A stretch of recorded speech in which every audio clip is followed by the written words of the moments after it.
Línea 3 Cocinas presenta Línea 3 Club Pro, un podcast donde los profesionales sois los protagonistas.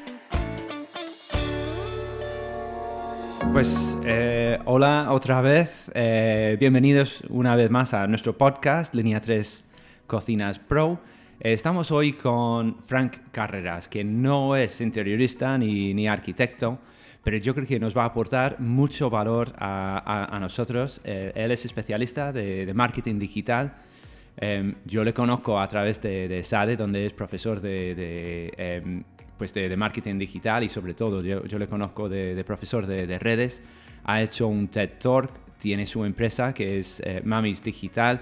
Lleva muchos años siendo profe. Y también pues tiene él un podcast desde hace 6 años, si no me equivoco. También tiene más de 100.000 seguidores en Twitter, otros 15.000 en LinkedIn, otros 50.000 en Instagram por Mamis Digitales, en Facebook y todo lo demás. Entonces yo creo que nos va a aportar muchísimo valor hoy y contarnos qué es lo que estamos haciendo mal y qué podemos hacer mejor en redes sociales. Entonces, pues, Frank, bienvenido a nuestro podcast. Muchísimas gracias por tenerme, un placer estar aquí con vosotros. Pues gracias por venir. Ya sabes que nosotros somos muy principiantes aquí en el tema podcast, así que me alegro mucho que has venido. ¿Cuántos capítulos tienes ya en el tuyo?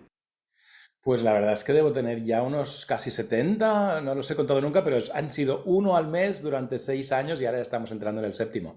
O sea que haz los números. Sí, no he fallado ni un solo mes. Sí, pues eso es fenomenal. La constancia es fundamental en todo esto, ¿verdad?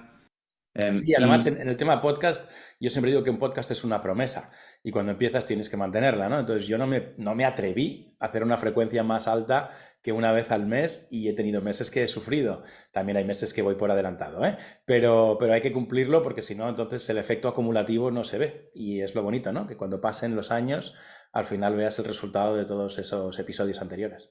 Sí, eso sí es verdad, que nosotros lo vemos y siempre pensé yo con nuestro canal de YouTube que el valor no está en un vídeo, sino es en la colección de todos estos vídeos, el recurso que estás creando para la gente. Pero mira, antes de arrancar, para conocerte un poco más, que estamos preguntando a todos nuestros invitados, ¿qué lees o qué estás leyendo ahora y qué escuchas? A nivel de podcast o un canal de YouTube que escuchas tú, ¿y qué libro estás leyendo? Muy buena pregunta. Yo suelo leer varios libros a la vez. Una de las cosas que aprendí es cuando tienes una idea, cuando te apetece comprarte un libro, no lo pospongas. Entonces, yo estoy suscrito a Audible, que es la herramienta de escucha de libros de Amazon, y pues pago una cuota mensual que ya ni recuerdo, y tengo una serie de créditos, entonces cada vez que veo algo interesante lo compro. Entonces, ¿qué estoy leyendo ahora mismo o qué he leído este año que ha sido interesante? Me gustan mucho las historias en profundidad de las grandes empresas tech. He leído sobre la historia de Amazon, la de Facebook por varias fuentes, la de Twitter, recientemente la de Instagram. Este es el último libro que acabo de terminar, No Filter, sobre la historia de Instagram, que se me había pasado. Es un libro del 2020, porque me da mucha información sobre cómo hemos llegado hasta aquí. Sabes que esta es una de mis áreas de especialización. Pero si quieres una recomendación del libro de este año, que también acabo de terminar, es uno escrito por uno de los fundadores o del departamento de crecimiento, creo que estuvo también en Uber y en Facebook. Y se titula The Cold Start Problem, el problema del arrancar en frío, ¿no? Y es muy interesante porque explica cómo arrancar marketplaces, ¿no? Estas plataformas que tienen dos lados, ¿no? Proveedores y compradores, ¿no? Y es fascinante todo lo que se aprende. Cuenta la historia de cómo empezaron en Uber, pero también de cómo empezó Tinder, por ejemplo, que sorprende mucho. No voy a hacer ningún spoiler, pero vamos, la manera en la que empezaron muchas de estas plataformas globales es muy curiosa y a veces incluso sorprendente, ¿no? Entonces, cuando asesoro o mentorizo a emprendedores que empiezan, suelo darles muchos consejos aprendidos de estas historias. Y luego has preguntado qué escucho y ya te lo he contestado porque escucho libros, los libros los escucho, ¿no? Pero a nivel de podcast ya sabes que me gusta mucho James Altucher, me gusta mucho Tim Ferriss, que han sido mi inspiración para el mío. Y luego escucho a especialistas. Amy Porterfield me ayuda mucho en temas de marketing digital, específicamente en webinars. Y luego, bueno, pues James Wedmore. Y a veces son episodios sueltos, recomendaciones sobre todo de mi socia y de mi entorno, que me dicen, escúchate este episodio que tiene un tema interesante que te puede gustar, ¿no? Así que eso es un poco una mezcla de lo que escucho y de lo que leo, teniendo en cuenta que escucho más libros que leerlos. Oye, que escuchas a James Wedmore, yo pensé que nadie más sabía quién era. Que, mira, es que yo empecé a verle cuando tenía su canal de YouTube y yo copié, pero fusilé por completo su estructura de vídeos cuando empezamos con YouTube. Y desapareció prácticamente de YouTube, sigue con su canal, pero está mucho más metido en el tema podcast. Y mira, pues éxito tendrá si le estás escuchando, ¿no? Em, pues, Anthony, pues cuéntanos un poco, ¿cómo empezó tu empresa y qué es lo que hacéis en Mamis Digitales?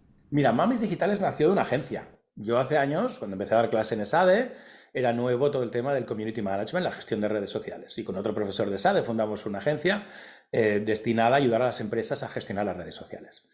En aquel momento era algo nuevo y las empresas pues pagaban. Yo ayudé a empresas muy reconocidas a empezar su camino por las redes sociales. Por ejemplo, a la marca más antigua de España, Tío Pepe. Lo descubrí porque cuando intentamos dar de alta a Tío Pepe dentro de la red, había un tío que se llamaba Pepe que ya había reservado el nombre y tuvimos que demostrarlo con la patente de la marca, etcétera. Y bueno, pues hemos trabajado con marcas en aquella época, pues con Honda, con Revlon, marcas muy reconocidas desde el punto de vista de agencia. ¿Y qué pasó? Pasó una cosa muy curiosa. Cuando empecé a contratar a las mejores personas para llevar las redes sociales, sin darme cuenta, el 90% fueron mujeres. Yo, sinceramente, no buscaba ni hombres ni mujeres, buscaba el mejor y salieron así, ¿no? Y entonces coincidió otra cosa muy curiosa. Yo solía pues tener mucha flexibilidad laboral. Yo venía de Estados Unidos, donde realmente te valoran por el resultado, no por las horas que pones en la oficina, y venía con una mentalidad muy americana orientada a los resultados, ¿no? Entonces, yo, por ejemplo, empecé a tener hijos. Tuve mis 2 primeras hijas muy rápido y cuando yo quería estar con ellas no estaba en el trabajo. Lo que pasa es que al final del día terminaba todo mi trabajo, ¿no? Y entonces, pues por justicia, la mayoría de mis empleadas en aquel momento eran jóvenes, más jóvenes que yo, pues yo decía a todo el mundo, venid a la oficina si queréis, tenéis un despacho, una mesa, un ordenador, les compraba la mejor tecnología, eso sí, y les decía, quiero que estéis los viernes a las reuniones semanales que yo estoy dirigiendo, pero el resto, pues cuando vayáis a los clientes, sed puntuales y me da igual dónde estéis, ¿no? Y al cabo de los años pasó una cosa muy curiosa. La mitad de mi equipo se convirtieron en madres. Y a mí me pareció natural, yo también estaba pasando por esa época y pensé, pues mira, más gente que tiene, más bebés de Somos Digitales, nos llamábamos en aquella época, ¿no? Pues una ilusión, ¿no? Y no le di más importancia hasta que, pues por las presiones de los precios en el mercado, por la competencia, un par de socios que no estaban de acuerdo, tuvimos que cerrar la agencia. Y cuando cerramos la agencia, lo que nos pareció más responsable fue intentar ubicar a nuestras empleadas, no todas eran mujeres, había también algún hombre, en los clientes y sí, salirnos de en medio y decir, bueno, pues mira, contrátala directamente, le puedes pagar un poquito más de lo que le pagamos nosotros y a nosotros ya no tendremos nuestro margen, pero ellas no pierden el trabajo, ¿no? Y recuerdo cuando celebramos la despedida, ¿no? Cuando ya realmente se terminaba todo, yo me sentía orgulloso, pensé, bueno, todo el mundo tiene trabajo, ¿no? Y me di cuenta de que en general la respuesta que me daba el equipo después de que le dijera que tenía un nuevo trabajo y que podía trabajar para sus clientes no era tan positiva. Le pregunté, ¿por qué no estáis contentas? ¿Cobráis más dinero? ¿Trabajáis para empresas más estables? Mira, nosotros nos vamos al traste, ¿no? Y me dijeron, porque es que ahora nos obligan a estar en la oficina de 9 a 7 de la tarde. Y tú nos dabas libertad. Y yo pensaba, pero si vuestro trabajo da igual, desde donde lo hagáis, es público, no hay manera de ocultarlo. O sea, si lo has hecho se ve y si no lo has hecho no se ve, da igual desde donde lo hagas. Y en aquella época, y de esto hace ya más de una década, era impensable que estas empresas tradicionales tuvieran esa flexibilidad laboral, ¿no? Entonces me di cuenta de lo que había hecho sin querer, que era darles esa flexibilidad y que por eso algunas de ellas se habían sentido bien teniendo un hijo, ¿no? Claro, a las 7 de la tarde nadie me contestaba los mensajes, pero a las 11 estaban contestados todos, a las 7 estaban bañando niños, ¿no? Entonces nos dimos cuenta de lo injusto que es, o lo que era en aquel momento, el entorno laboral para un colectivo como las madres, ¿no?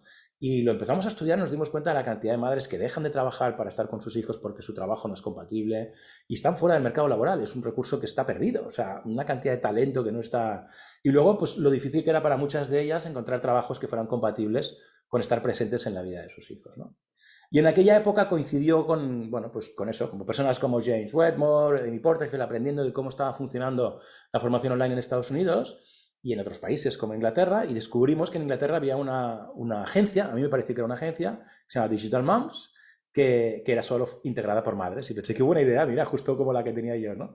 Pero lo último que quería en aquel momento, después de cerrar una, era abrir otra, ¿no? Y lo descarté hasta que me di cuenta de que el modelo de negocio de Digital Moms no era agencia, sino que lo que hacían era enseñar a madres a ser freelance, profesionales independientes y poder hacer ese trabajo con total flexibilidad. Y dije, esto sí que lo puedo hacer, ¿no? Entonces, como no soy madre, yo soy padre, pues entonces tuve que encontrar una madre con perfil parecido al mío y bueno, ahí es donde apareció Gris Astre, mi socia, con muchísima más ímpetu y energía que yo, incluso con la misma motivación, que había estado precisamente haciendo una baja de maternidad, cubriendo una baja de maternidad en nuestra agencia, la conocía, sabía cómo había trabajado, sabía que también sabía enseñar.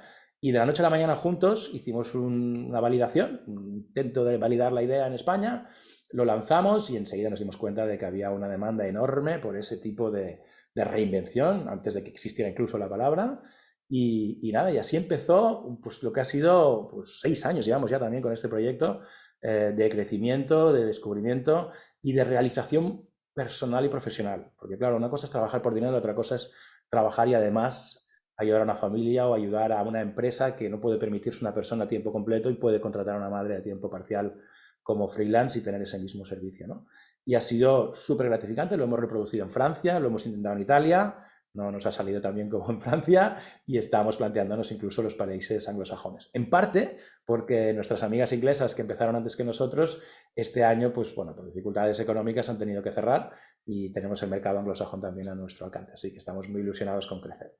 Y para terminar, un poco también para traerte a la actualidad, hace un año nos dimos cuenta de que Community Management no tenía por qué ser la única manera de ayudar a una madre a reinventarse, que habían otras, y este año hemos lanzado E-Commerce Management para ayudar a empresas a vender por Amazon, asistente virtual, y yo ayudo también a algunas de ellas a arrancar su negocio cuando quieren emprender, ¿no? O sea que ahora este año estamos pues, con 4 alternativas distintas para poder reinventarse y poder trabajar de forma así, ¿no? Y tenemos a más de 3.000 madres que lo están haciendo y que están felices y que están a disposición de vosotros y de todas vuestras empresas para ayudaros con las redes sociales formadas directamente por mi socia y por mí. Cómo mola, sí. A lo mejor hay posibilidad de otro vertical allí de mamis de diseño de cocina, ¿no? que sí, puede haber. Lo que me parece, lo que me resulta muy, muy interesante de lo que estás contando y lo que hemos visto con otros invitados aquí es el tema de un business plan. O sea, ¿cuánto puedes prever? O sea, de que lo típico, pues, no sé, me hace pensar en un case study que hice sobre Evernote, una empresa americana que llegaron a tener 150 millones de suscriptores y luego ya se dieron cuenta de que no tenían ni idea cómo cobrar. Y eso lo hicimos en clase un día y entre todos los alumnos, pues muy listos somos y nos ponemos todos a criticar. Y yo pensé, pues bueno, algo han hecho bien para llegar hasta allí. Prefiero tener ese problema antes de no tener nada. Y pienso mucho en cuánto puedes realmente saber, cuánto puedes planificar y cuánto simplemente tienes que lanzarte. Y en tu caso específico, ¿tú tienes un business plan? ¿Cuántas veces lo escribes? ¿Con qué frecuencia lo escribes o lo rectificas? ¿Y lo compartes con los empleados? ¿Cuál es tu relación con un business plan? Muy buena pregunta. Mira, cero. Pero voy a ser muy sincero, valga la redundancia. Vamos a ver. Una de las cosas que ha ocurrido en los últimos años, que es muy curiosa, y esto está medido, tengo una gráfica a veces que la pongo en presentaciones, es que el tiempo y el coste de lanzar una idea al mercado se ha reducido a 5 partes, básicamente, a una cuarta parte, a una quinta parte de lo que era en 2004. De 2004 hasta ahora, 2004, O sea, este siglo, la velocidad en la que se ha reducido el tiempo necesario para lanzar y el coste necesario para lanzar un negocio, sobre todo digital, se ha reducido drásticamente. ¿Eso qué significa? Que el precio de un intento fallido, yo nunca hablo de fracasos, de un intento fallido ha bajado muchísimo, ¿de acuerdo? Con lo cual, la necesidad de reducir el riesgo planificando o sobrepensando o estudiando es mucho menor.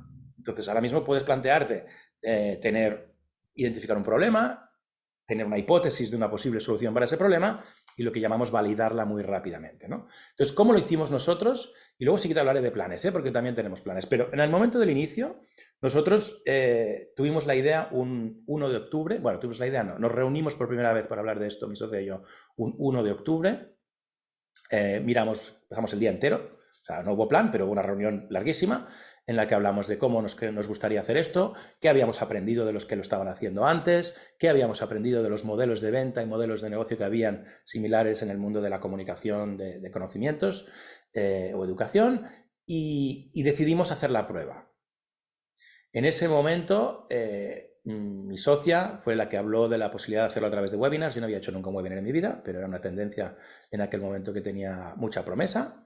Y me dijo, para hacer esto necesitamos una semana de tiempo completo para vender. O sea, hay que hacer un trabajo previo, luego hay que estar vendiendo una semana y después hay que empezar a trabajar. No habíamos producido ningún contenido todavía, ¿eh? Entonces me acuerdo que pusimos a mirar el calendario, estábamos 1 de octubre, ¿eh? Miramos el resto del año y ya teníamos la agenda con cosas. Yo tenía clases de SADE, ya tenía un cliente, yo tenía un viaje, y mirábamos fechas y decíamos, antes del final de año, imposible encontrar una semana entera disponible, ¿no? Y entonces cuando ya estábamos planteándonos, habrá que esperar al año que viene, vimos que en el calendario había un hueco. Pero ese hueco en el que los dos teníamos la semana libre era 15 días después. Entonces, fue un momento de aquellos único, ¿no? Nos miramos y dijimos, ¿lo hacemos en 15 días? Y quizás el razonamiento prudente, planificador, hubiera dicho ni en broma. Los dos nos lanzamos a la piscina y dijimos, lo lanzamos en 15 días. Y entonces, 15 días muy intensos que combinamos con otras responsabilidades, pero cuando llegó esa semana, hicimos la campaña tal como la habíamos diseñado, dedicamos toda la semana a hacerlo y tuvimos las primeras ventas. Hicimos una inversión inicial, para que veas lo del coste, muy pequeña. Te voy a decir la cifra, 683 euros, 683 en publicidad, y tuvimos 10 ventas de 1.000 euros cada una, que fueron 10.000 euros, ¿vale? No todas vinieron de la publicidad, había muchas ventas orgánicas porque teníamos un cierto nombre los dos, luego hicimos los cálculos, etcétera, pero arrancamos el negocio, insisto, todavía no habíamos producido ningún contenido y empezaba, pues al cabo de, yo no sé, igual eran 3 o 4 semanas, empezábamos a entregar los contenidos. La primera edición la creamos al ritmo que se iba entregando, ¿no? Fue muy intenso ese primer año por ese motivo, ¿no? Y no cobramos nada porque todo lo que ganábamos lo necesitábamos para los costes de captación de la siguiente campaña, etcétera, ¿no? Pero entonces, a partir de ahí, y esto es lo interesante para los que estén pensando en emprender, a partir de ahí sí que tiene sentido planificar. Pero planificas con datos, pero con datos reales y tuyos. ¿Me explico?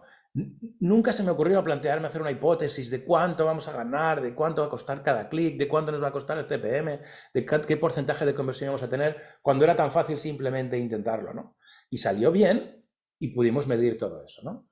Entonces, ¿es importante planificar y medir? Sí, pero íbamos de campaña a campaña en aquel momento, ¿no? Es decir, hicimos la segunda campaña, invertimos muchísimo más, 2.500 euros, tampoco fue mucho más, pero vendimos 20. O sea, ahí el rendimiento bajó, pero el resultado fue mayor, ¿no? Y entonces ya entramos en un ciclo de repetir lo que funciona y optimizarlo. Y allí sí que hay planificación. Y luego también puedo recordar un momento, al cabo de menos de un año, que nos estrellamos y duplicamos la inversión y vendimos lo mismo, ¿no? Y entonces nos hicimos daño, no llegamos a perder dinero, pero no ganamos en esa campaña, ¿no? Y entonces ahí sí que fue un poco más un esfuerzo forense, no fue tanto planificación, sino vamos a estudiar todo el embudo paso a paso a ver qué se ha roto, ¿no? Y descubrimos un problema grave en las tasas de apertura de los emails, un problema que resolvimos inmediatamente después, ¿no? Pero lo que quiero decir es, sí que hay una planificación, yo no me atrevería a decir ni anual, yo realmente tengo muy claro lo que espero conseguir en los próximos 3 meses, 90 días. Con mi mentor trabajamos con periodos de 90 días y realmente los 90 días los puedes planificar. Y luego, evidentemente, tenemos 2 reuniones presenciales al año, somos un equipo 100% virtual. Entonces, cuando nos reunimos presencialmente, miramos hacia adelante por lo menos 6 y 12 meses. O sea, hacemos un plan un poquito más allá. Pero yo no te sé decir dónde estaremos en 2024, no tengo ni idea. Lo que sí te sé decir es qué tengo previsto para el 2023 y yo creo que con 6 años cada vez planificamos un poquito más allá, pero nunca más allá de 12 meses porque nuestro mercado cambia mucho también, ¿no? Sí, sí. Así que es mucho más para optimizar algo que existe que para inventar algo que ya no está allí. Y este plan que hacéis, pues pensando en los 90 días, ¿es algo que tienes como muy fluido en la cabeza o llegas a apuntarlo y escribirlo en algún sitio? No, plan como tal, no. Lo que sí que hacemos es la presentación, cuando lo hablamos con el equipo en esas reuniones presenciales, a veces hay ahí 4 líneas básicas claras y luego la planificación financiera sí que la tengo escrita, la tengo en un Excel bastante complejo, gestionado directamente por mí, en el que tengo mis previsiones, o nuestras previsiones que revisamos periódicamente y gestionamos la caja muy, muy al día. Y luego pues el resto de la planificación del año pues la tenemos bastante clara, ¿no? Ya con los años hemos descubierto cierta estacionalidad, es decir, hay meses que son mejores para lanzar que otros, y entonces ya apuntamos más a esos meses, no dejamos pasar una oportunidad cuando un mes es bueno para ello, para estar presentes con algo nuevo y ya está, ¿no? Y por ejemplo, una cosa que también me lleva a pensar en esto, ¿no? Este año ha sido la primera vez, bueno, no, la segunda vez que hemos incorporado socios para piezas de nuestro negocio, ¿no? La primera vez fue cuando incorporamos Francia con una socia francesa. Este año con e-commerce hemos traído a un matrimonio que es experto en venta a través de Amazon. Nosotros no sabemos vender en Amazon, ¿no? Y entonces justamente hoy tenemos la reunión con ellos para revisión de fin de año y lo que he hecho es recuperar mi business plan, si quieres, ¿no? Mi plan inicial, mi propuesta inicial para ellos, que fueron 3 escenarios. Los tengo aquí delante, ¿no? El escenario conservador, el escenario normal y el escenario agresivo, ¿no? Y hoy les voy a demostrar que hemos superado el intermedio. Estamos entre el intermedio y el más ambicioso, digamos, ¿no? Entonces, pues pero es un escenario de P&L, ¿eh? Es una cuenta de resultados. Es decir, vamos a vender tanto, nos vamos a gastar tanto, nos va a quedar tanto, nos vamos a repartir tanto. Y bueno, hay un tema de cobros que viene un poco más tarde, pero básicamente este era el plan de lo que dijimos que podíamos conseguir y esto es lo que hemos conseguido. Más allá de eso no ha hecho falta. Sí. Y yo creo que ahí estáis en un buen barco, ¿no? El tema de ads digital, pues incluso hace 10 años pues era algo súper barato, pues formación digital está en un momento de explosión. ¿Estos siguen siendo buenos sitios donde estar o te preocupa de que ya no es tan bollante como antes? Bueno, una de las consecuencias de la reducción del coste y del tiempo necesario para lanzar un negocio, esa parte positiva que hemos hablado antes, también es el lado negativo. Es decir, los negocios digitales se destruyen mucho más rápido también y con mucha más con un impacto muchísimo más grande, ¿no? Con lo cual todo lo que aparece puede desaparecer mucho más rápido. ¿Eso qué quiere decir? Y lo comentaba justamente con otra profesional del mismo sector, ¿no? Que nos tenemos que estar literalmente, y valga el tópico, ¿no? Reinventando constantemente, ¿no? Entonces, en esa línea vamos a hablar de las dos cosas que preguntas, ¿no? Es decir, cómo está el tema de la publicidad, que es el driver, digamos, de tráfico para nosotros, y el de la formación online, que sería del sector en el que estamos, ¿no? Pues justamente, antes lo decías tú, ¿no? Es decir, ha habido una pandemia que nos ha sorprendido a todos y que ha provocado un efecto péndulo muy grande. Me explico. Es decir, para los que estábamos en formación online, enseñando a través de Internet, que se pare el mundo y se acabe la formación presencial instantáneamente, tuvo un efecto doblemente positivo. Por un lado, todo el mundo tenía tiempo para formarse, con lo cual todos los que estábamos ya en el mercado nos beneficiamos de un aumento de demanda. Y dos, la publicidad, que en ese momento, como bien dices, iba en aumento en su uso y en su coste, desapareció de la noche a la mañana. Es decir, la semana del 12 de marzo de 2020 los anunciantes retiraron sus inversiones en publicidad, ¿no? Y eso provocó una caída del coste de la publicidad puntual, no vamos aquí a hacernos ilusiones, hacia números del 2013. O sea, que no se habían visto desde el 2013, ¿no?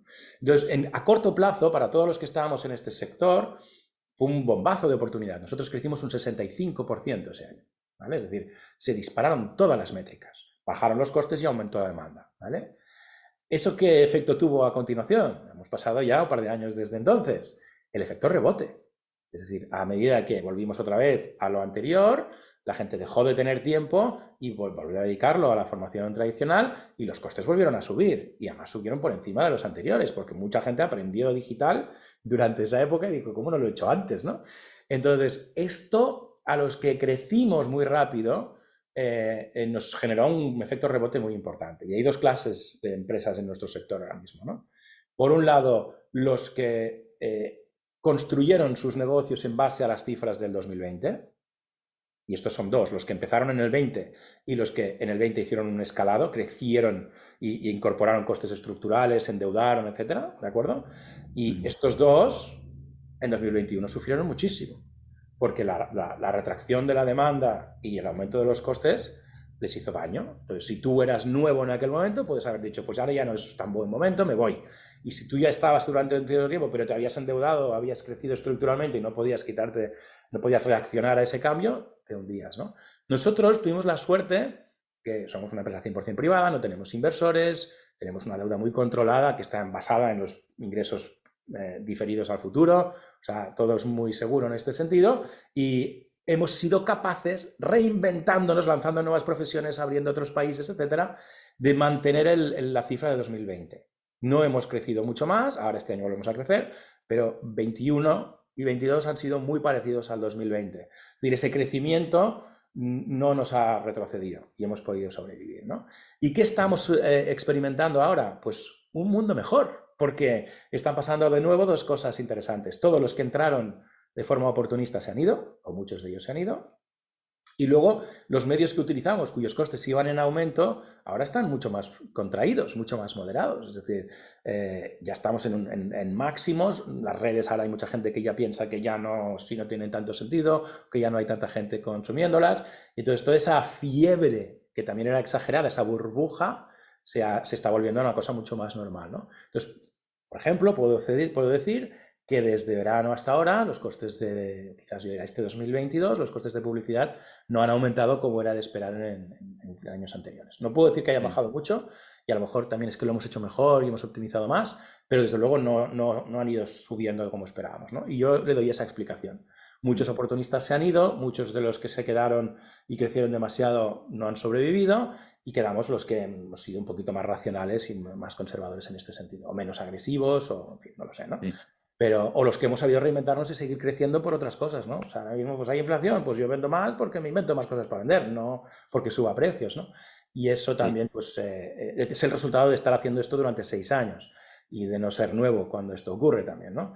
Entonces, yo creo que con eso te respondo a los dos puntos, ¿no? El aumento del coste de la publicidad no os asuste tanto, no es tan grave, y el sector de enseñar online le queda mucho por aprender y mucho por hacer, y muchos de los que estaban de forma oportunística se han ido.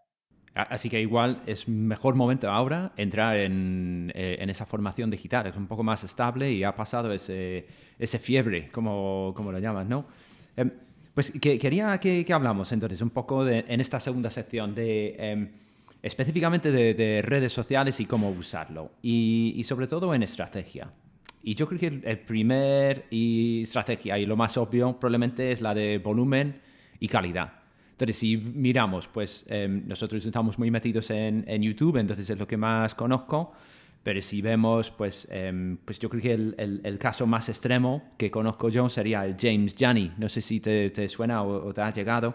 Es un chico que con solo 18 vídeos ha llegado a 1,5 millones de suscriptores. Es algo bestial, en menos de 3 años.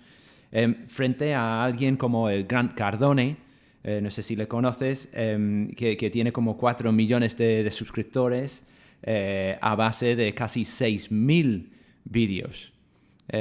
Entonces, ¿dónde estás tú en ese debate de calidad y volumen?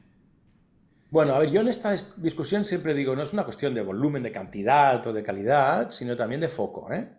De foco en dos aspectos. Foco en una plataforma y foco en una audiencia. Nosotros nos hemos obsesionado por ayudar a un colectivo, que son las madres. Ahora, pues a veces tenemos algunas personas que todavía no son madres y lo quieren ser, o padres que hacen el papel de madre y dicen, yo también, ¿no?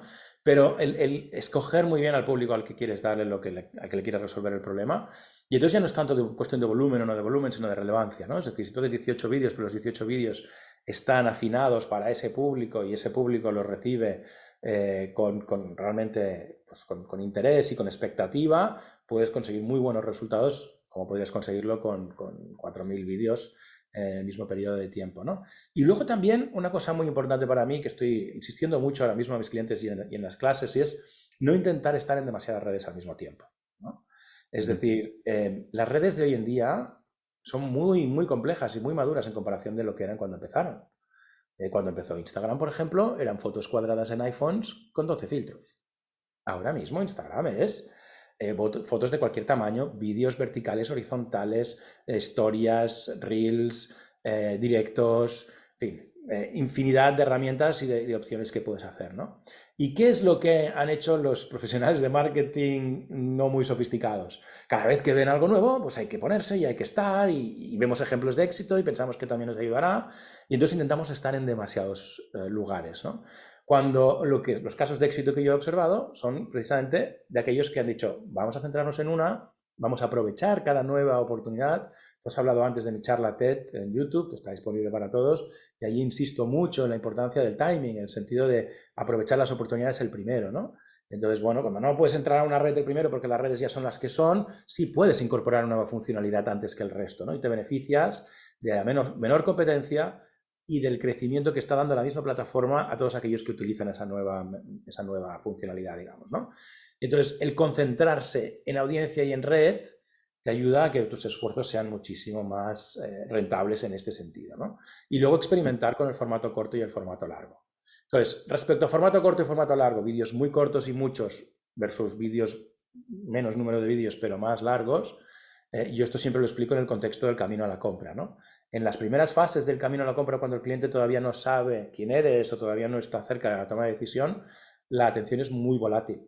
Y es importante vídeos cortos con lo más atractivo al principio, ¿bien? Entonces, si estamos en ese tipo de marketing, yendo a buscar a clientes nuevos, ilusionándoles con quiénes somos, mucho contenido muy corto, ¿vale? Pero cuando ya están en fase de evaluación, cuando tenemos a clientes que dicen, ya sé quién eres, quiero saber si eres mejor que la competencia, lo que más me ha sorprendido por experiencia es que es preferible el formato largo, y cuanto más largo, mejor. Porque cuanto más largo, más vas a convencer a aquellos difíciles de convencer, ¿no? Entonces, cuando ya están interesados, ya saben que quieren reformar su cocina, por ejemplo, no te quedes corto con los contenidos. Enseña entero el proceso de principio a fin, 3, 4, 5 horas, da igual. Porque aquel que se lo vea entero va a ser el que va a tener más facilidad de convencerse, ¿no? Y 3, 4, 5 horas contigo en persona quizás no se las pase, pero en su casita mirando cocinas, pues puede ser que sí, ¿no? Y esto es una de las cosas que sorprende. Pero claro, solo sirve para aquellos que ya han sido impactados con vídeos cortos múltiples veces, ¿no? Y por eso requiere siempre el diseño de una estrategia completa, que vaya desde cómo llego yo a personas nuevas por primera vez y cómo convenzo a aquellas que están interesadas en saber más, ¿no? Y en vuestro caso, el vuestro, de vosotros y también de muchos de vuestros otras empresas a las que estáis hablando, cuando hay punto de venta físico, hay que terminar ese camino a la compra en la tienda. Es muy importante que también seáis vosotros los que les digáis cuál es el siguiente paso y que haya un punto en el que el siguiente paso sea llámanos o ven a vernos, ¿no? Para que se pueda cerrar ese trato ya in situ con mucha más probabilidad de conversión, ¿no? Entonces, sí. Por eso no es comparable unos vídeos cortos, muchos vídeos con vídeos largos o menos cantidad, ¿no? Sí, cada cosa tiene su función, ¿no? Dentro de ese camino. Y lo que has comentado allí de centrarte en solo un canal, a ver, si vemos dónde estás tú, pues en tu nombre, no en la de Mamis primero, estás en LinkedIn con 15.000 seguidores en LinkedIn y ojo, pues los números no son los mismos en cada red. 15.000 en LinkedIn es mucho. Luego, más de 100.000 en Twitter, algo tienes en YouTube, pero lo que me ha llamado la atención también en YouTube, estás en tropecientos mil vídeos de otros canales. Y luego, pues tienes tu podcast, otros 20.000 en Instagram. Entonces, únicamente en un solo sitio no estás. Pero parece que te has centrado más en Twitter. Entonces, ¿por qué Twitter? ¿Eso ha sido muy intencional o...? Déjame explicarte mi caso, porque mi caso es distinto. Yo soy profesor de redes y cuando empecé me di cuenta de que no era nada creíble si no era capaz de implementar lo que recomendaba a mí mismo, ¿no? Es un poco... Siempre digo que los que más saben de redes no son los profesores ni los consultores, son los influencers, ¿no? Los que crean influencia para ellos mismos. Entonces tuve que demostrar que era capaz de hacerlo para mí, ¿no? Entonces, dos cosas a decir para responder a eso. Primero, cuando hablo de foco en una red, es hasta el punto en el que se llega a masa crítica. Cuando llegas a masa crítica en esa red, puedes traducir esa influencia a otras redes. Por eso hay muchos influencers que están en más de una red. Pero ninguno se ha ganado la influencia en más de una red al mismo tiempo. Vamos, me encantaría que me contaseis alguno que no venga de la tele o del cine o del mundo del espectáculo, ¿no? Es decir, normalmente el esfuerzo inicial hay que hacerlo en una sola red. Y yo digo eso cuando os hablo a vosotros empresas, porque normalmente suele ser el caso, ¿no? Empezamos de cero, empezamos en redes y queremos estar en todas partes. Entonces, todas las cifras que has mencionado son correctas, pero han sido obtenidas de forma secuencial, nunca en paralelo. Entonces, yo tuve 2 años y medio de obsesión con Twitter. Y en esos 2 años lo hice bien y Twitter estaba en un momento en el que se podía tener esa clase de crecimiento y yo creo que llegué a 110.000 y ahora estoy en 97, o sea, encima estoy perdiendo porque no lo estoy cuidando, ¿vale? Pero durante 2 años y medio solo estuve centrado en Twitter. La siguiente red a la que le cogí cariño, por motivos distintos y porque también era su momento, fue Instagram. Y en Instagram pasé muy rápido también de 0 a 20.000. Eso fue con mi perfil, con otro perfil hice 10.000, con los perfiles de las empresas también conseguí los mismos resultados, pero fue secuencial. Cuando empecé a centrarme en Instagram, no le hice mucho caso a Twitter. Twitter se mantuvo y ya está, ¿no? Después ha sido LinkedIn, donde me he puesto a hacer más esfuerzo y ahora incluso ni siquiera lo estoy poniendo tanto en LinkedIn, y ese crecimiento también se correspondió con esfuerzo continuado, focalizado en LinkedIn. En YouTube nunca he tenido una estrategia ni nunca he perseguido influencia, por eso, como bien dices, todo lo que hay es de terceros, porque yo nunca he hecho un esfuerzo deliberado en esa red, y en TikTok tampoco lo he hecho, es una red en la que tengo un perfil abierto, pero no he empezado, ¿no? Pero si lo hago, tendré que centrar mis esfuerzos única y exclusivamente, o muy especialmente, en esa red, o intentar traducir audiencias de un sitio a otro, ¿de acuerdo?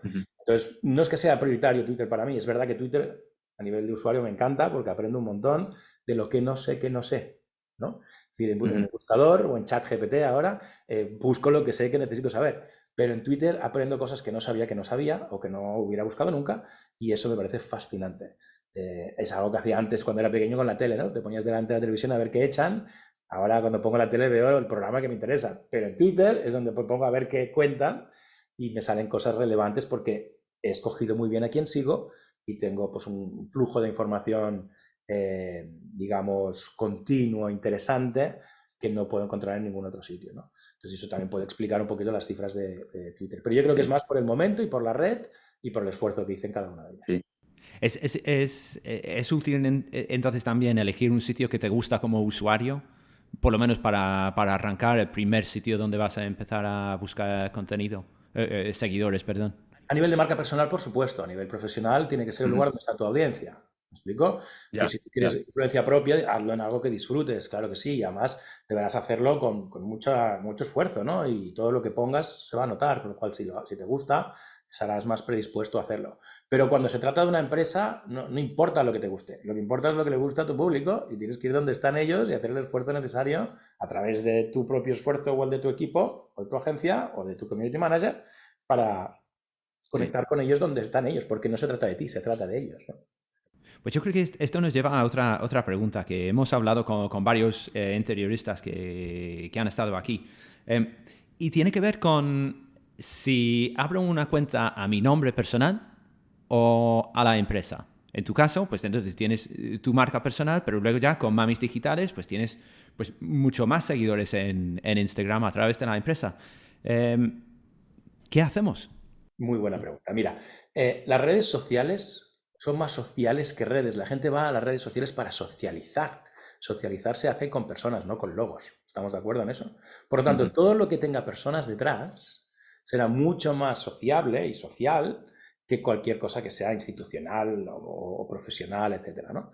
Entonces, la respuesta a tu pregunta es: si tú como persona representas a tu negocio y estás cómodo en esa posición, sobre todo si tu negocio lleva tu nombre, he tenido algunos clientes cuyo nombre es el nombre de la empresa, ¿no?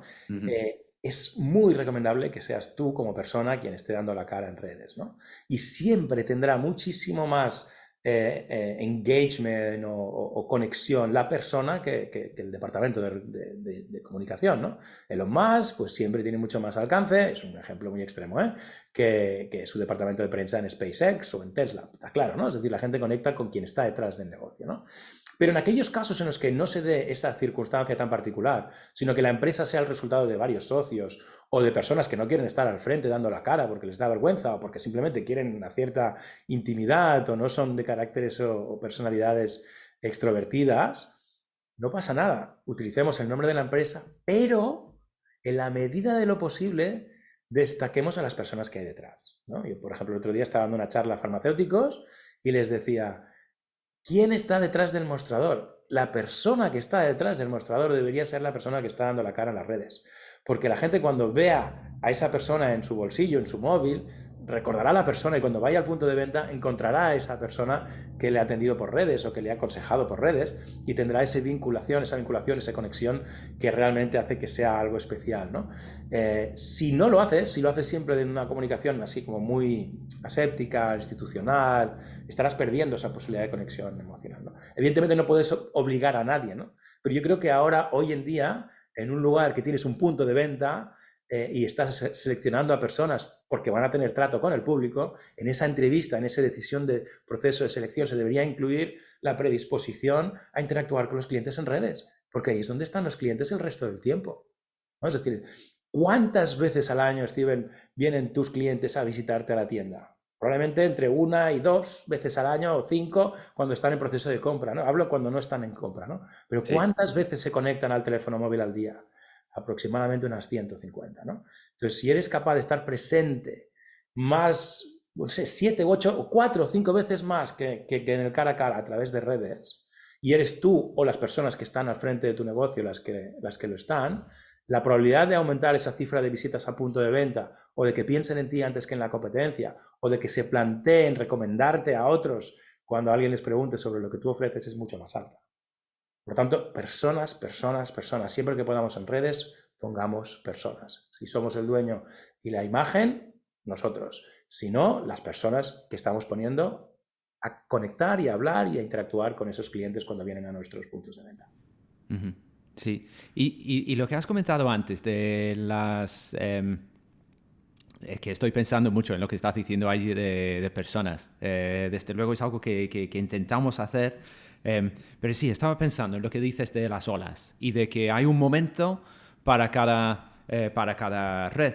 Entonces, cuando yo miro atrás, pues en el 2018 o 2019, la primera vez que vi TikTok, y alguien me estaba enseñando vídeos. De hecho, era alguien de un productor de vídeos que ella lo estaba criticando. Y yo lo vi y yo pensé, pues eso es increíble, eso es fantástico, además engancha mucho. Era muy obvio, por lo menos yo lo veía muy obvio de que esto va a triunfar. Sin embargo, no teníamos los recursos como para estar en todo y perdimos un poco esa oportunidad. Ahora miro a varias redes que están por ahí, ¿no? El Twitch, el Clubhouse, el Discord, Caffeine, Whisper. ¿Cuál es el obvio? ¿Qué va a ser la siguiente red que explota? Da igual, lo tienes que enfocar de la siguiente manera. Primero, yo siempre aconsejo preguntar a tus clientes. Preguntar a tus clientes dónde están activos ahora mismo, porque tú quieres esa relación ahora, no dentro de 6 años. Entonces, la respuesta la tienen ellos. Si tú ves que tu público está activamente adoptando una nueva red social, tienes todo el incentivo para ser de los primeros en entrar allí, ¿no? Pero siempre tiene que ser en respuesta a lo que ya están haciendo ellos. Otra cosa es a nivel personal, si tú quieres ganar influencia ahora y te da igual la red, es ideal ir a redes que están en fase de crecimiento. Y ahora mismo, pues, algunas de las que has mencionado lo están, ¿no? Pero tampoco tenemos garantía de que vayan a crecer para convertirse en redes sociales de uso masivo, ¿eh? Clubhouse ha quedado en muy poco. Yo recuerdo asesorar a mis clientes que entrasen en Periscope y fueran de los primeros, y Periscope quedó totalmente relegada, ¿no? Sin embargo, en Twitter, en TikTok, pues los que entraron en su día y se esforzaron en ello, pues han tenido una ola más grande, ¿no? Ya que has hablado de olas, que es la metáfora que utilizo yo en la charla TED, pues hay olas más grandes y olas más pequeñas. Tú cuando viene la ola no lo sabes. Te tienes que posicionar, ¿no? Entonces, para responder a tu pregunta, foco en la red donde están ahora, aunque sea Facebook, que mucha gente piensa que ya ha pasado de moda y sigue siendo la que tiene mayor alcance con diferencia, ¿vale? O sea, tú ahora, si estás empezando y no tienes presencia en otras, a donde están tus clientes. Da igual que no sea la que esté de moda. No hay remedio, tienes que estar donde están ellos. Y luego atento a dónde van ellos. Y si ves que tu audiencia es joven y va a TikTok, o es técnica y se va a Twitter, o aparece alguna nueva tendencia y ves que les interesa, entonces sé de los primeros en tener presencia allí para aprovecharte de ese crecimiento, ¿no? Pero si no, hay que ir donde están ellos. No se trata de ti, se trata de ellos. Así que tenemos que tener muy claro la diferencia entre lo personal, lo hacemos por nuestro interés, entre ahí lo que te guste, ¿no? O si es para tu negocio, pues tienes que preguntar a tu cliente. Sería eso, ¿no? Y entonces, pues, mira, ya hay otra... Cuando estamos hablando de las redes, y yo creo que lo que a todo el mundo le preocupa un poco ahora mismo, es ese conflicto moral. Y yo creo que te tengo que preguntar un poco por ahí, ¿no? De que sabemos que son adictivos, Sabemos que por cómo funciona el algoritmo, pues entonces provoca una polarización de opinión entre la gente que terminas por escuchar lo que ya sabes que te gusta, entonces pues te vuelves como más extremo y más extremo y no te abre la mente, como que el algoritmo aprende de ti, pero tú no tienes la misma oportunidad de aprender. La adicción para la gente joven. ¿Tú cómo resuelves tu posición dentro de eso? Porque nosotros estamos en el mismo barco, ¿no? De que estamos aprovechando estas redes para nuestro negocio. ¿Cómo resuelves ese conflicto si existe? Exacto, esa es la última parte importante, ¿no? Yo te voy a decir 3 cosas sobre esto. Primero, estas redes, que según muchos medios de comunicación están causando mucho daño, también están haciendo mucho bien, tienen todo el incentivo del mundo de dejar de hacerlo o de controlarse en ello, y además ya está habiendo regulación que les limita lo que pueden hacer o lo que no pueden hacer. Hoy en día tú, por ejemplo, en Facebook no puedes crear un anuncio del mundo inmobiliario y segmentar a la audiencia por género. No puedes hacer un anuncio diferente a una mujer que a un hombre. Está prohibido. La propia red lo prohíbe. Es decir, hay avances ya en esa línea de autocontrol por el propio interés de la propia plataforma. Eso es lo primero. Segundo, hasta donde no lleguen esas regulaciones, yo tengo responsabilidad con mis hijos y con mis seres queridos, y con ellos sí que pongo límites y explico y gestiono el uso de estas plataformas para que no caigan en los posibles problemas de adicción que son comunes con muchísimas otras cosas, ¿verdad? Pero después de haber dicho estas 2 cosas, debo decir también que es nuestra responsabilidad como profesionales, como directivos, como personas, también tomarnos todas estas informaciones con la perspectiva y el punto de vista y la visión crítica adecuada. ¿A qué me refiero con esto? Pues que no tengo ninguna duda de que muchos de estos mensajes alarmistas, contrarios a todas las redes, vienen también de unos medios de comunicación que han sido amenazados en su modelo de negocio por esas mismas redes. Y esos medios de comunicación tienen voz y tienen necesidad de defenderse en contra del enemigo que les ha quitado la inversión en publicidad, ¿no? Y eso es una realidad que también hay que tener en cuenta, ¿no? Porque, por ejemplo, una cosa que has dicho antes que yo cuestiono es lo de las cámaras de eco, ¿no? Y los medios de comunicación nos han convencido de que en redes sociales es peligroso porque te rodeas de personas que solo piensan como tú, solo escuchas el mismo mensaje. ¿Perdón? Y cuando no había redes sociales, la gente compraba periódicos de inclinaciones políticas distintas para contrastar. No, la gente veía los canales de televisión de aquellos que pensaban diferente que ellos, difícilmente. Sin embargo, en redes es muy fácil contrastar y escuchar los 2 lados de cualquier conversación. Lo que pasa es que es nuestra responsabilidad como ciudadanos hacer eso, ¿no?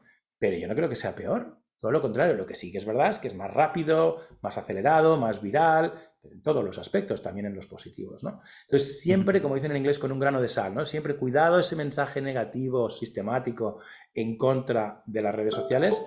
Los que somos profesionales y las entendemos, o los que estamos trabajando con ellas, no solamente usuarios, deberíamos ser capaces de ver los 2 lados de ese argumento, ¿no? Y luego lo que he dicho, hay que regular, hay que controlar, está en el interés de estas plataformas no hacer daño a la gente. Y por último, como padres y como personas responsables, tenemos que ponernos límites a nosotros y a nuestros seres queridos, pues para que no caigan en esas adicciones, como tampoco les dejaríamos, pues, por ejemplo, de consumir demasiada azúcar o demasiado alcohol o demasiado videojuego, ¿no? Es decir, todos esos peligros son reales y es nuestra responsabilidad entenderlos y limitarlos. Sí, bueno, sí, en el fondo, pues toda la vida, si queremos tener responsabilidad con nuestra propia formación, tenemos que buscar varias fuentes, ¿no? De que si te informas únicamente por la AS o por la marca, pues, pues ahí ya te quedas. Hay que leer y exponerte, tener esa responsabilidad para buscarlo, ¿no? Pues mira, yo creo que lo último sería... ¿Qué recomendarías? No sé si puedes como darnos como un mini plan de 3 puntos. ¿Qué dirías a un interiorista, a un arquitecto que escucha esto? Saben de sobra que tiene que estar presente en redes sociales, pero típicamente tienen los recursos limitados. Pues igual hay como 3 preguntas. ¿Dónde deberían estar? ¿Cuánto deberían publicar? ¿Y qué deberían publicar entre vídeo, imagen y cosa por escrito? ¿Qué sería lo primer, como una pincelada de un plan? Mira, voy a responderlo muy rápido, además lo vas a ver muy claro, porque es coherente con lo que hemos dicho hasta ahora, ¿no? Es un poco resumen, ¿no? Y ves dónde están tus clientes, averigua dónde están y ves dónde ellos están. 2, hazlo tú y más que con frecuencia, con constancia. ¿A qué me refiero con esto? Es más importante que hagas 15 minutos al día todos los días o 3 vídeos a la semana durante todas las semanas, que no que hagas un esfuerzo enorme durante un mes y después lo dejes, ¿vale? Es decir, escoge la frecuencia con la que te puedes comprometer y luego a nivel de formato, el más potente, con diferencia, y en el que realmente tendremos todos que acabar acostumbrándonos a él, como no te sorprenderá, es el vídeo. ¿De acuerdo? Puede ser vídeo vertical grabado con el móvil en la historia de Instagram o puede ser vídeo grabado como estáis haciendo ahora, con buenos micrófonos y auriculares, en un estudio bonito para un YouTube, ¿no? Pero debemos acostumbrarnos a trabajar con vídeo porque es el formato más rico, ¿no? Y para los que ya tenemos una edad, pues o nos ponemos las pilas y aprendemos, bueno, vamos a quedar fuera porque los jóvenes suben con ese conocimiento y esa flexibilidad y esa naturalidad muchísimo más aprendida, ¿no? Y lo cierto es que cada vez lo veo más común y veo a más personas cruzar esa barrera de me da vergüenza mi propia cámara o mirarme o verme yo mismo, ¿no? O contar las cosas a través de vídeo, ¿no? Pero el consejo sería eso. Intenta ir donde están tus clientes, ser tú con una frecuencia que puedas mantener y que sea, si puede ser, a través de vídeo. Y con un poco de paciencia notarás la diferencia con el paso del tiempo. Recuerda, llegar a 100.000 seguidores en Twitter no puede de la noche a la mañana. Tardé 2 años y medio. Cuando la gente me empezó a decir, ¿cómo lo has hecho para conseguir 100.000? Yo les decía, ¿por qué me lo preguntas hoy? Anteayer estaba en 80.000 y no me habías dicho nada, ¿no? Es decir, hay un punto en el que te das cuenta de que has recorrido un gran camino, ¿no? Pero el camino está en todo lo anterior, ¿no? Así que mucha paciencia, constancia, vídeo y donde estén ellos, no donde quieras estar tú. Oye, genial. Que eso sí es una estrategia a largo plazo, no para buscar, o sea, no para buscar algo rápido. O sea, pues muy bien, muy bien. Oye, pues muchísimas gracias por tu tiempo. Lo vamos a dejar allí, que yo he aprendido mucho. Espero que quien lo está escuchando también. Ha sido un placer, Frank. Y dinos, ¿dónde te pueden encontrar? ¿Cómo alguien que está escuchando aquí y quiere saber más de ti, más de Mamis Digitales, ¿cómo lo van a saber? ¿Cómo te encuentran? En todas las redes sociales. Si van a francarreras.com están todos los iconos con todos los enlaces, pero estoy muy activo y contesto muy rápido en LinkedIn, por ejemplo, y en Twitter también. Así que si tuviera que escoger serían esas dos, que es donde paso tiempo todos los días, pero yo creo que si me contacta por cualquier otro canal me llega igualmente. Así que yo estoy muy atento, claro, me dedico a esto, por lo cual cualquier tipo de conexión a través de medios virtuales me llegará directamente. Pues muchísimas gracias. Pues ahí lo dejamos y pues bueno, pues nos veremos a quienes están escuchando pues en otro vídeo, en otro podcast dentro de muy poco tiempo y muchísimas gracias, Frank, y ahí nos despedimos ahí. Muchas gracias a vosotros y gracias por hacer esto que hacéis. Estos esfuerzos por empresas como la vuestra, por llegar a los demás, también marcan la diferencia y ayudan a muchos a hacerlo mejor, así que gracias por vuestra generosidad.